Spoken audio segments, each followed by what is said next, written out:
오늘은 종려주일 말씀드린 대로 예수님께서 예루살렘 성에 들어가신 날을 기념하는 날입니다. 예수님께서는 평생 2번 가셨는데 한 번은 호적을 올리기 위해서, 이를테면 호적 주민등록 등본에 이름 올리기 위해서 올라가신 거고, 또 한 번은 십자가를 지시기 위해서 들어가신 거예요. 종려주일은 2번째 예루살렘 입성을 기념하는 날입니다. 십자가 사건의 서막을 알리는 사건이기도 합니다. 예수님의 입장에서는 예루살렘 성 안으로 들어간다는 것 자체는 예수님에게는 죽음을 의미합니다. 그럼에도 들어가셨어요. 이때 당시에 따르던 많은 무리들이 종려나무 잎을 들고, 제자들이 종려나무 잎을 들고 예수님을 환영하면서 맞이했기 때문에, 호산나 호산나 외치면서 맞이했기 때문에 종려주일이라고 말합니다. 종려나무 가지를 흔들었기 때문에 종려주일로부터 고난주간이 시작이 됩니다. 그래서 종려주일은 예수님의 십자가의 고난을 전체적으로 묵상하는 주일이기도 합니다. 여러분, 이 말씀은 다뤘기 때문에 여러분들이 다 아시는 내용이겠지만은 다루지 않았던 내용을 오늘 제가 다시 한번 다루도록 하겠습니다. 예수님의 예루살렘 입성 장면에 우리는 3가지 모습을 찾아볼 수 있는데요. 각각의 의미가 다 담겨져 있습니다. 첫째는 낙이 새끼를 타고 가시는 예수님의 모습, 그리고 2번째는 종려나무 가지를 손에 들고 호산나 호산나 외치면서 환호하는 군중들의 모습, 무리들의 모습, 제자들의 모습, 그리고 셋째는 경계와 증오, 두려움으로 쳐다보는 사람들의 모습, 이를테면 로마 지배계층, 그리고 당시 종교 지도자들, 사회 지도자들이었습니다. 제사장 그룹, 사두개인, 그리고 바리사인들을 말하죠. 이 중에 먼저 첫 번째 모습을 한번 살펴보겠습니다. 군중들의 모습, 큰 무리라고 본문은 기록하고 있어요. 종려나무 가지를 들고 호산나 호산나 외쳤습니다. 그런데 종려나무 가지를 들고 호산나 외친 것이 뭐 큰 대수겠습니까? 그러나 그렇지가 않습니다. 종려나무 가지를 들고 이렇게 환호할 수 있는 것, 환영할 수 있는 것, 이거는요 2가지 경우 이외에는 할 수가 없는 겁니다. 법으로 그렇게 명시가 되어 있는 겁니다. 왕이 전쟁에서 승리하고 돌아올 때 왕의 행차를 바라보면서 백성들이 나와서 왕을 환호하고 아주 축하하는 겁니다. 그 다음에 결혼식에 신랑 신부의 발을 앞에다가 종려나무 가지를 깔아두고요, 2 사람이 함께 밟도록 했습니다. 그거는 번영과 번성을 뜻하는 거예요. 축복을 빌어주기 위해서. 이 2가지 이외에는 종려나무 가지를 절대 들고 아무나 가서 환영할 수가 없는 거예요. 축하할 수 없는 거예요. 법으로, 로마 법으로 금지되어 있습니다. 종려나무를 사용하는 것은, 가지를 사용하는 것은요, 그래서 왕의 권위에 도전하는 것으로 여겨져서 반역죄로 처벌받게 되어 있습니다. 그러니까 엄청난 사건이에요. 종려나무 가지를 들고 예수님을 향해서 호산나 호산나 외친다는 것은, 이건 당시로서는, 지금은 아무런 어떤 느낌도 없지만 그 당시로서는요 깜짝 놀랄, 흔히 하는 말로 천지개벽할 일이 벌어진 거예요. 자, 이 속에서, 이런 장면 속에서 우리가 2가지 질문을 한번 우리 자신에게 던져볼 수 있습니다. 첫 번째는, 과연 그들로 하여금, 많은 무리들이죠, 큰 무리들, 제자들로 하여금 종려나무 가지를 흔들게 한 힘이 무엇인가? 잡혀서 구속될 수도 있고, 반역죄로 처벌당할 수 있고, 어떤 불이익이 닥칠지 알 수 없는데, 그럼에도 불구하고 민초들이, 백성들이, 또 제자들이요 종려나무 가지를 들고 호산나 호산나 감히 외친단 말이에요. 그런데 그렇게 외칠 수 있었던 그 힘이, 원천이 어디에서 나온 것이냐? 또 다른 질문은요, 역지사지죠. 입장을 한번 바꿔서 생각해 보죠. 2000년 전으로 우리가 되돌아가서 우리 자신이 그 현장에 있었다면, 과연 나는 종려나무 가지를 그렇게 흔들 수 있었겠는가? 어떠한 처벌이 닥칠지, 또한 반역죄로 처벌당할 위험을 감수하면서까지도 그렇게 우리가 종려나무 가지를 들고 흔들 수 있었을까? 우리 자신이. 한번 생각해 보시죠. 여러분이라면 그렇게 하실 수 있겠습니까? 굉장히 위험한 건데요. 성경이 기록하고 증언하는 바 예루살렘 입성 시에 종려나무 가지를 흔들면서 호산나라고 외쳤던 예수님을 뜨겁게 맞이했던 무리들은요, 단순한 무리가 아니었어요. 예수님이 살아계신 하나님의 아들이신 것과 자기들을 죄에서 구원하실 그리스도이심을 확실하게 믿고 고백하는 사람들이었습니다. 종려나무 가지를 들고서 호산나 호산나 믿음을 가진 사람들입니다. 믿음이 이걸 가능케 한 거예요. 이걸 가능케 한 원동력은 믿음인 겁니다. 물론 단순한 무리들도 있었을 거예요. 그러나 믿음 있는 자가 할 수 있는 일이에요. 믿음이 없고서는 할 수 없는 일입니다. 그렇지 않고서야 감히 왕에게나, 그리고 왕의 허락도 없이 종려나무 가지를 흔드는 것은 목숨을 내놓는 것이나 다름없는 공개적인 반역 행위이기 때문에 여러분, 누가 감히 그렇게 할 수 있겠습니까? 여러분, 그렇게 하실 수 있겠어요? 우리 스스로 우리 자신에게 질문을 해보셔야 됩니다. 나는 과연 그런 상황 속에서 종려나무 가지를 흔들 수 있을까? 여러분, 어떠한 시련과 박해, 환난, 그리고 일상의 손해가 닥칠지라도 예수 그리스도를 주로 시인하고 믿음의 확신을 가지고 구원의 은총 앞에 감사하면서 자신의 희생을 각오하고 헌신하면서 목숨을 내어놓을 수 있는 그리스도인들이 있을 때 하나님의 나라는 뻗어나가는 겁니다. 힘이 있는 거예요. 그런 사람들을 통해서 교회 역사가 지금 여기까지 온 것입니다. 그래서 하나님의 나라와 그리스도의 몸된 교회를 위해서 자신을 내놓을 수 있어야 돼요. 그런 사람이 그 공동체 속에서 얼마나 많이 있느냐가 그 공동체의 힘을 결정하는 겁니다. 동시에 종려나무 가지를 손에 들고 흔들던 군중들의 모습 속에서 우리는 바로 예수님을 향한 간절한 마음, 사모하는 마음도 동시에 찾아볼 수 있습니다. 여러분, 갈급함이 없고서야 어떻게 목숨을 걸고 종려나무 가지를 흔들고 호산나라고 외칠 수 있겠습니까? 여러분, 간절함이 있으면 두려움도 이깁니다. 로마 제국 시대에 억눌린 민초들에게는 국가 회복과 자유에 대한 갈망이 있었어요. 간절함이 있었어요. 동시에 성전이 다 무너진 시대였기 때문에 예배 드리고 싶은 그 갈망이 있었어요. 간절함이 있었어요. 영혼의 갈급함이 있었어요. 메시아의 도래를 간절히 사모하던 그 마음이 있었던 거예요. 소망이 있었던 거예요. 그런 소망이 그런 행동으로 이어질 수 있는 겁니다. 여러분, 간절함의 또 다른 표현이 어떤 겁니까? 뜨거움이죠. 뜨거움을 조금 더 또 다르게 표현하면 열정이겠죠. 열정은 에너지를 말하는 건 아니겠습니까? 흔히 열정을 믿음이라고 말합니다. 교회 안에서는.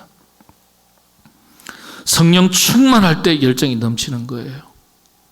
성령 충만을 성경에서 뭐라고 표현합니까? 불이라고 표현합니다. 불은 뜨거움이에요. 열정이에요. 그런 열정 있는 믿음, 뜨거움이 있는 믿음, 성령 충만한 믿음이 있을 때 그 사람을 통해서 교회의 역사가 이어지는 겁니다. 하나님의 나라가 뻗어나가는 겁니다. 저와 여러분, 우리 모두 뜨거움이 있는, 열정이 있는, 성령 충만한 하나님의 권속들, 우리 교회가 될 수 있기를 바랍니다. 종려주일에 이런 각오와 믿음의 결단이 있어야 돼요. 아, 내 안에 뜨거움이 있는가? 종려나무를 한번 가지를, 그 어떤 불이익이 닥칠지, 손해가 닥칠지 모르는 상황 속에서도 그렇게 담대하게 나갈 수 있는가? 스스로 생각해 보실 일입니다. 이에 반해서 예수님의 예루살렘 입성이 몹시도 불편한 사람들이 있습니다. 집권층과 권력자, 종교지도자, 사두개인들, 그 당시에 중간 계층의 그 관료들은 전부 다 사두개인들이 장악하고 있었어요. 종교지도자, 그거는 이제 제사장 그룹이죠. 예수님께서 십자가에 달려 돌아가셨을 때 법적으로 두 가지 제목이었죠. 하나는 뭐죠? 신성모독입니다. 너 하나님의 아들이라 그랬으니까 그 종교 지도자들이 고소했어요. 그 다음에 중간 사회 지도층이었던 사두개인과 로마 지배계층은 뭐라고요? 반란 수괴 혐의로 고소를 해서 두 가지 제목으로 예수님이 십자가에 처해졌습니다. 이들에게 예수님의 예루살렘 입성은요, 성가신 일이고 불편한 일이고 또 예수님은 눈에 가시 같은 존재였습니다. 왜 그렇습니까? 자신의 이익과 권력과 기득권 유지에 걸림돌이었기 때문에 그렇습니다. 예수라는 존재는 걸림돌이었어요. 이 사람들을 한마디로 정의하는 용어가 있습니다. 세속화된 사람들이에요. 세속화된. 자신들의 이익 앞에, 권리 앞에 신앙의 순수성을 잃어버린 사람들. 현실적인 자기 삶의 만족과 행복을 위해서 신앙적 가치와 기준을 저버린 사람들. 현실과 타협한 사람들. 오늘의 의미로는 세속화된 그리스도인을 상징한다. 그렇게 해석합니다. 주석합니다. 근데 여러분, 이 사람들이 멀리 있는 사람들이 아니에요. 바로 우리 자신일 수 있습니다. 현실의 유익이 먼저 앞서고 현실의 유익과 자기 만족 앞에 신앙의 우선순위, 영적인 기준 우선순위는 뒤로 돌려버린 사람들이라면 바리새인과 사두개인과 제사장들과 무슨 차이가 있겠습니까? 그렇지 않겠어요? 적당하게 믿고 적당하게 사는 것으로 이미 신앙은 화석화되어 버리고 신앙의 순수성을 잃어버린 사람들 아니겠습니까? 그런 사람이 아니라고 어떻게 말할 수 있겠어요? 우리 모두 스스로 자신을 살펴야 될 필요가 있습니다. 여러분의 신앙은 어떻습니까? 자, 마지막으로 세 번째 예수님의 모습이죠. 나귀 새끼를 타고 입성하시는 예수님의 모습. 이 말씀을 반복해서 계속 묵상하다 보니까요, 아주 예수님에게서 특별한 모습을 하나 발견하게 됩니다. 어떤 모습일까요? 지금 나귀 새끼를 타고 들어가시는 것은 어떻게 들어가시는 거예요? 좋은 자리, 잔치 자리 가는 게 아니잖아요. 죽으러 들어가시는 거예요. 고난받으러 들어가시는 거예요. 그런데 예수님의 모습은 너무나 초연한 거예요. 저는 여기에서 우리 그리스도인들이 예수님의 이런 당당한 모습과 초연한 모습을 배워야 한다고 믿습니다. 이렇게 당당할 수 있었던, 죽음 앞에서도 초연할 수 있었던 이유가 무엇입니까? 투철한 사명의식이 있는 거예요. 십자가를 지셔야 한다는, 그리고 우리를 사랑하시고 우리를 구원하시기 위한 사랑의 힘이 있었기 때문에 이게 가능한 거예요. 여러분, 사랑하면 두려움을 이길 수 있습니다. 사랑하는 것만큼 두려움을 이길 수 있습니다. 자식이 물에 빠져가지고 허우적댑니다. 수영도 서툰 어머니가요, 만사를 제쳐놓고 물에 뛰어듭니다. 왜 뛰어들죠? 자식을 사랑하기 때문에. 사랑하는 힘이 있으면 두려움을 이길 수 있는 거예요. 당당해질 수 있는 거예요. 죽음 앞에서도 초연해질 수 있는 거예요. 그래서 우리는요, 나귀 새끼를 탄 예수님을 보는 것이 아니라 죽음 앞에서도 당당한, 그리고 초연한 예수님의 모습을 상상할 수 있습니다. 우리는요, 고난과 시련 앞에서 쉽게 불안해하고 염려하고 걱정하고 두려움에 빠질 때가 많이 있습니다. 곤란한 상황, 난처한 상황이 닥치면은요, 그 혼란스러움이, 당혹스러움이 얼굴에 그대로 다 묻어납니다. 초연하지가 못해요. 당당하지도 못하고요. 믿음이 있다고 말하면서도 얼굴에는 걱정과 근심, 한숨이 가득합니다. 믿음을 가진 자의 능력을 어디에서 찾아볼 수 있겠어요? 수많은 시련과 역경 앞에서도 당당함과 초연함을 잃지 않아야 할 텐데 그렇지 못한 경우가 많이 있습니다. 그러나 믿음의 선조들, 위대한 믿음의 선조들 속에는 죽음 앞에서도, 순교의 자리 앞에서도 죽음을 두려워하지 않고 신앙을 저버리지 않고 영적인 기준을 허물지 않고 당당하게 초연하게 시련과 역경에 맞서 싸우는 믿음의 선조들을 많이 보게 됩니다. 이런 사람들을 가리켜 성경이 뭐라고 하는지 아세요? 세상이 감당치 못할 사람이다. 그렇게 이야기합니다. 히브리서 11장 37절 38절 제가 읽어드립니다. 돌로 치는 것과 톱으로 켜는 것과 시험과 칼로 죽임을 당하고, 순교를 말하거든요. 양과 염소의 가죽을 입고 유리하여 가난을 말하거든요. 궁핍과 환난과 학대를 받았으니 가정 고초를 다 겪는 거예요.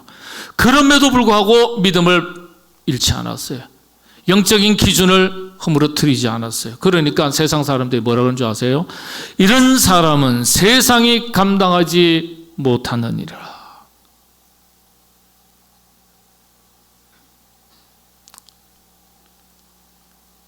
그들이 광야와 산과 동굴과 토굴에 유리하였느니라. 평안한 삶이 없는 거예요. 그럼에도 불구하고 복음 앞에서 복음을 가진 사람으로, 믿음을 가진 사람으로 어떤 시련과 환난과 역경이 닥쳐온다 할지라도 믿음이 있었기에 당당한 거예요. 초연한 거예요. 로마서에 또 이렇게 기록되어 있습니다. 8장 31절 그리고 35절에서 39절까지 말씀인데 제가 봉독합니다. 그런즉 이 일에 대하여 우리가 무슨 말하리요? 만일 하나님이 우리를 위하시면 누가 우리를 대적하리요? 누가 우리를 그리스도의 사랑에서 끊으리요? 환난이나 공고나 박해나 기근이나 적신이나 위험이나 칼이랴. 기록된 바 우리가 종일 주를 위하여 죽임을 당하게 되며 도살을 당할 양같이 여김을 받았나이다 함과 같으니라. 그러나 이 모든 일에 우리를 사랑하시는 이로 말미암아 우리가 넉넉히 이기느니라. 내가 확신하노니 사망이나 생명이나 천사들이나 권세자들이나 현재일이나 장래일이나 능력이나 높음이나 깊음이나 다른 어떤 피조물이라도 우리를 우리 주 그리스도 예수 안에 있는 하나님의 사랑에서 끊을 수 없으리라. 아멘. 위협이냐 칼이냐 죽음이냐 그 사람을 흔들지 못한다는 거예요. 이 로마서의 말씀은요, 말할 수 없는 일제의 핍박 속에서 기미 독립 선언문을 낭독하기 직전에 그곳에 모인 성도들과 많은 백성들 앞에서 먼저 봉독한 성경 말씀입니다. 일본이 칼을 들이대고 어떤 핍박을 가해 온다 할지라도 어림도 없다. 우리가 두려워 숨을 줄 아느냐, 포기할 줄 아느냐, 항복할 줄 아느냐. 천만의 말씀입니다. 천만의 말씀.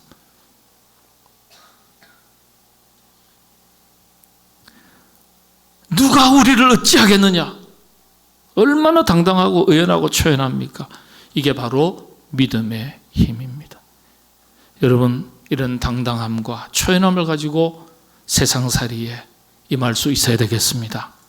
작은 것에 얽매여서 울고 웃는 소인배 같은 사람이 아니라 영적인 대인배로 큰 인물로 큰 것으로 살아가시게 되기를 바랍니다. 안중근 의사 조 마리아 여사의 편지 읽어드리겠습니다. 감옥에 갇혀있는 아들 안중근에게 어머니가 마지막 보낸 편지입니다. 한번 제가 쭉 읽어드리겠습니다. 네가 만약 늙은 어미보다 먼저 죽은 것을 불효라 생각한다면 이 어미는 웃음거리가 될 것이다. 내 죽음은 너 한 사람 것이 아니라 조선인 전체의 공분을 짊어지고 있는 것이다. 네가 항소를 한다면 그것은 일제의 목숨을 구걸하는 짓이다. 네가 나를 위해 이에 이른즉 딴맘 먹지 말고 죽어라. 옳은 일을 하고 받은 형이니 비겁하게 삶을 구하지 말고 대의에 죽는 것이 의미에 대한 효도이다. 아마도 이 편지가 이 어미가 너에게 쓰는 마지막 편지가 될 것이다. 여기에 너의 수의를 지어 보내니 이 옷을 입고 가거라. 어머니는 현세에서 너와 재회하기를 기대치 않으니 다음 세상에는 반드시 선량한 천부의 아들이 되어 이 세상에 나오너라. 항소하지 마라. 일제에 목숨을 구걸하지 마라. 대의를 위해서 땀만 먹지 말고 죽어라. 비겁하게 삶을 구하지 말고 대의에 죽는 것이 의미에 대한 효도다. 마지막 편지다. 수의를 지어서 보내니 이 옷 입고 잘 가거라. 이 세상에서는 다시 너와 재회하기를 기대하지 않는다.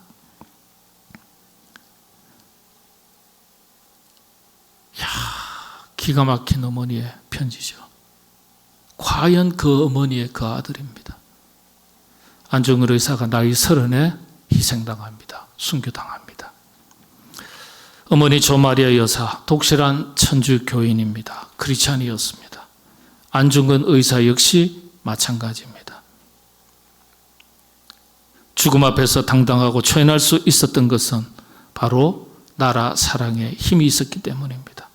또 그것을 가능하게 했던 것이 무엇입니까? 신앙의 힘입니다. 믿음이에요.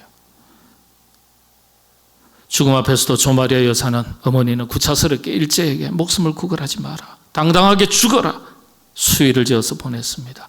세상에 어떤 어머니가 과연 그렇게 할 수 있겠습니까? 무슨 끈이라도 찾아서 아들 하나 살려보겠다고 발부둥 치는 것이 일반적인 어머니의 마음 아니겠어요? 그렇게 어머니는 아들 안중근 의사를 당당하게 보냈고, 그렇게 초연하게 안중근 의사는 나라를 위해서 당당하게 초연하게 목숨을 바쳤습니다. 저는 예수님의 모습 속에서, 그리고 또 안중근 의사의 모습 속에서 죽음 앞에서도 더 높은 가치를 위해서 기꺼이 자신을 희생할 수 있는 것이 믿음인 것을 다시 한번 확인할 수 있었습니다. 더 의미 있고 가치 있는 것을 위해서 자신을 희생할 수 있어야 그 믿음이 자랑스러운 믿음, 그리고 그 믿음으로 산 인생이 보람 있는 인생이 될 수 있는 겁니다. 저와 여러분, 우리 모두 그렇게 한번 살아가시게 되기를 바랍니다. 자신의 유익과 만족과 행복을 위해서 자신에게 주어진 인생의 시간들을, 에너지를 다 사용하면 부끄러운 인생이 될 수밖에 없습니다. 위대한 믿음의 선배들이 있었기 때문에 이 나라가 지금 여기까지 지켜질 수 있었고, 교회가 지켜질 수 있었고, 오늘 우리가 있는 것입니다. 이제 고난주간이 시작이 됩니다. 주님의 십자가의 사랑을 깊이 묵상하고, 그 묵상하는 가운데 어떠한 영적인 도전 앞에서도 당당하게 종려나무 가지를 손에 들고 흔들듯이 믿음을 앞세우고 믿음의 원칙을 지켜서 살아가기로 결단하시고 다짐하시는 한 주간이 되시기를 바랍니다. 믿음의 순수함과 그리스도인의 정체성을 잃지 않고, 우리가 비록 세속에 살지만은 세속에 물들지 않고 영적인 기준을 지켜서 살아가기로 다짐하시는 한 주간이 되시기를 바랍니다. 우리가 다 주님을 닮는다고 말하지 않습니까? 어떤 것을 닮아야 되겠습니까?